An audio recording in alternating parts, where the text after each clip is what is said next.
Découvrons deux perles de notre pays. Oui, deux perles qui, eh bien, ont gonflé comme de belles boules à Annemasse. Ce sont les frères Hassim et Nasser. Ils sont ces perles qui apportent leur sucre à notre belle nation. Bon, peut-être que parfois elles se laissent aller, ces perles, eh bien, à sointer peut-être un petit peu de haine, mais ce n'est pas grave. Bon, cette fois-ci, les frères Hassim et Nasser ont agressouillé, peut-être avec légèrement de la sauvagerie, des soignants d'une clinique privée.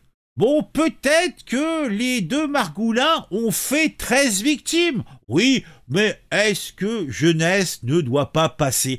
Est-ce qu'il ne faut pas accepter? Est-ce qu'il ne faut pas tendre l'autre joue? En tout cas, le service des urgences d'Annemasse, de cette clinique, a fermé jusqu'à nouvel ordre. Bon, est-ce que la population, dans le besoin, va devoir aller je sais pas où et faire des queues interminables? Oui, sans doute.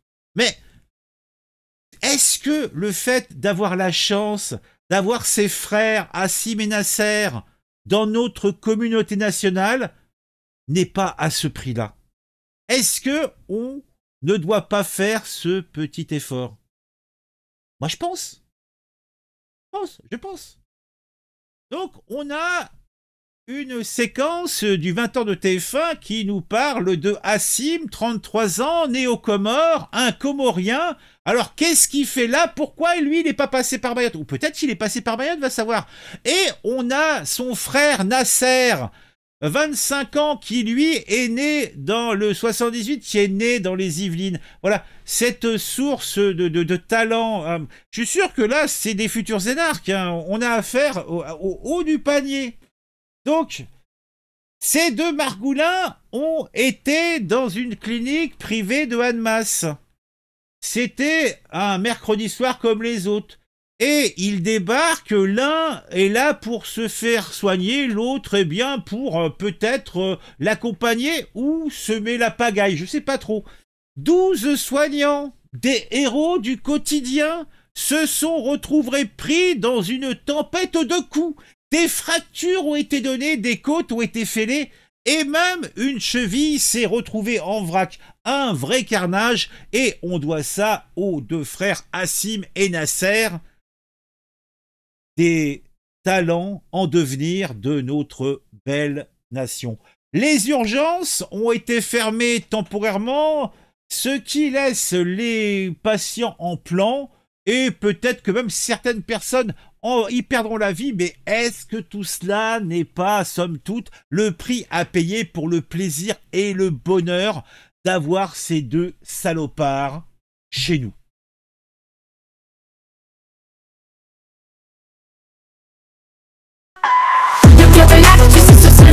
Tu regardes les vidéos, tu te tiens plus fou de ton avis et comment c'est cool. Chaque like, chaque abon, t'es pas seul dans la foule. Donc, les deux loustiques ont été placés en garde à vue. Bon, rassurez-vous, ils sont sans doute déjà libres. Ils ont un petit séjour derrière les barreaux, mais très court, très court.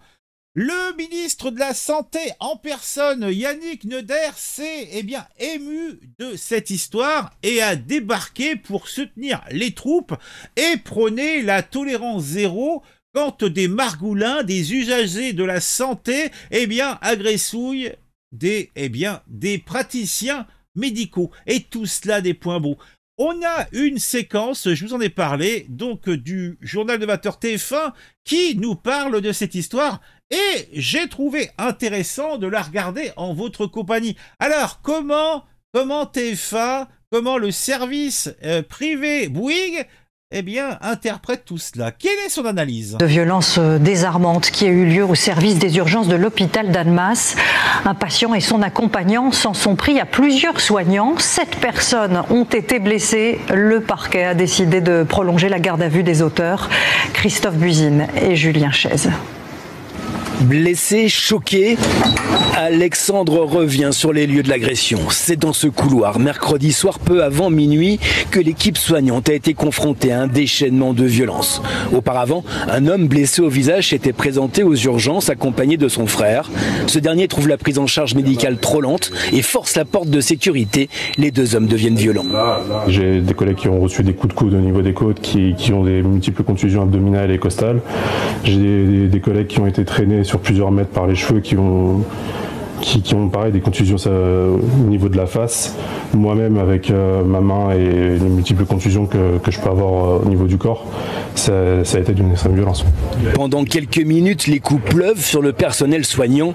Traumatisés, 14 urgentistes de l'hôpital privé des Pays de Savoie ont assisté à la scène. La moitié a subi des blessures physiques. Ça va de la contusion aux cheveux arrachés, à la contusion de la main chez notre responsable des urgences, une fracture de côte chez une autre infirmière. Une cellule d'aide psychologique a été mise en place. Le service des urgences restera fermé jusqu'à lundi. On rouvrira le service des urgences avec un vigile présent et qui est formé justement à ce type de niveau de violence. Ce qui n'est pas le cas aujourd'hui de nos agents de sûreté et sécurité. Activement recherchés, les deux frères âgés de 25 et 33 ans se sont présentés d'eux-mêmes hier au commissariat d'Annemasse. Mais à la grande stupéfaction des policiers, ce n'était pas pour se rendre. Les individus, au moment des faits, auraient pris la fuite pour finalement, le lendemain, se rendre à l'hôtel de police pour déposer plainte contre les personnels de santé. Les deux frères ont été immédiatement interpellés. Chaque jour en France, 65 soignants sont confrontés. Eh ben dis donc. En plus, j'avais pas eu cette information, ils étaient là pour porter plainte. Eh ben dis donc. On a affaire à des bons citoyens, ça fait bien plaisir. Alors, qu'est-ce qui s'était passé? Alors, impossible de rouler le service. Alors, les directions communiquent pour indiquer que les équipes sont actuellement dans un état de grande fragilité émotionnelle et psychologique et ne sont pas en mesure de reprendre leurs fonctions dans des conditions optimales. Tu m'étonnes.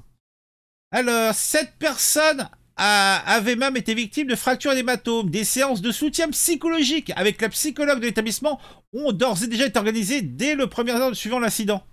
Eh ben dis donc, hein. Eh ben dis donc, tout cela nous met en joie.